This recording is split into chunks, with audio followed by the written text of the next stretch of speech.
depuis 2017, adopté quelques lois pour avancer sur ces sujets-là.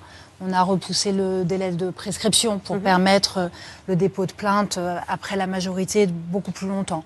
On a adopté des dispositions par rapport au consentement, vous savez, pour les viols, pour essayer de faire en sorte, et notamment en cas d'inceste, qu'il n'y ait pas besoin de prouver le viol et la contrainte.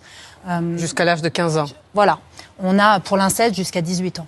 On a adopté cette loi qui est en cours de navette. Alors, elle est en cours de procédure parlementaire, mais nous sommes sur le bon chemin par rapport au retrait de l'autorité parentale qui est automatique, ce qui n'est pas le cas aujourd'hui. Aujourd'hui, c'est une simple faculté qu'a le juge et il faudrait que ce soit effectivement automatique. Donc, on a avancé sur le plan légal. Il faut probablement aller plus loin parce que tant qu'on entend qu'il y a des manques, ça veut dire que la loi n'est pas encore parfaite. Et donc, il ne faut pas hésiter à aller plus loin, peut-être plus vite. Après, il ne faut pas faire non plus... il faut faire attention quand on légifère sur ces domaines-là. Mais je n'écarte pas du tout le fait qu'il faille probablement légiférer. Mais ce qui est sûr, c'est que ça n'est pas qu'une question de loi. Ça n'est pas qu'une question de loi, c'est qu'une question...